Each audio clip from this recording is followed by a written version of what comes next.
কর্মবিরতি, অবস্থান কর্মসূচি কিংবা রাস্তা অবরোধ, প্রতিদিনই দেশ জুড়ে রাষ্ট্রীয় প্রতিষ্ঠানের কর্মকর্তা কর্মচারীদের আন্দোলন চলতেই থাকে। রাজনৈতিক নেতারা এটিকে বিগত সরকারের ব্যর্থতা হিসেবে দেখছেন।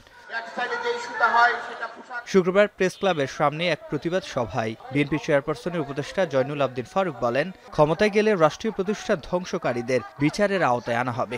স্বাধীনতার বিপক্ষ শক্তির একটি রাজনৈতিক দল নির্বাচন বানচালের ষড়যন্ত্র করছে উল্লেখ করে তিনি বলেন, স্বৈরাচার পালিয়ে গেলেও তার পেতাত্তারা এখনো ষড়যন্ত্র চালিয়ে যাচ্ছে। এ সময় নির্বাচনকে বাধাগ্রস্ত করবে এমন কোনো কর্মসূচি না দেওয়ার আহ্বান জানান তিনি। আসল প্রেতাত্মা বিদায় নিলেও পলাতক হলো তাদের দোসরেরা বাংলাদেশে এখনো আছে।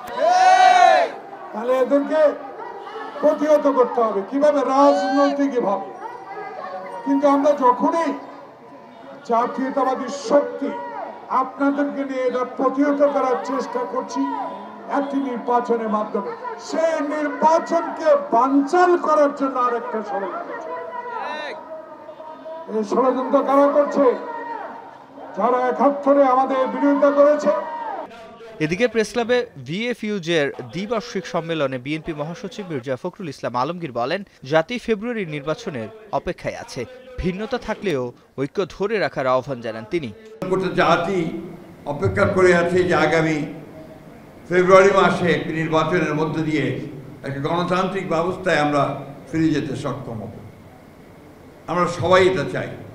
যে একই সঙ্গে আমাদের মনে রাখতে হবে যে আমরা গণতন্ত্রে ফিরে যেতে চাইলে অপরের যে মত প্রকাশের স্বাধীনতা সেটাকে আমাদের একই সঙ্গে মূল্য দিতে হবে।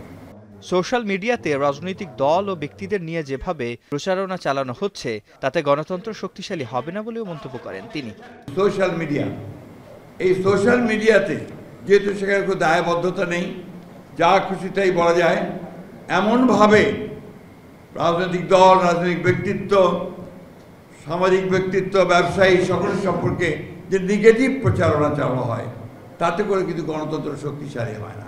কোনো রাজনৈতিক দলের লেজুর বৃত্তি করে সাংবাদিকদের সমস্যা সমাধান হবে না বলেও মনে করেন বিএনপি মহাসচিব। কোনো রাজনৈতিক দলের লেজুর বৃত্তি করলে সমস্যার সমাধান হয় না। সিফাত শাহরিয়ার, এখন, ঢাকা।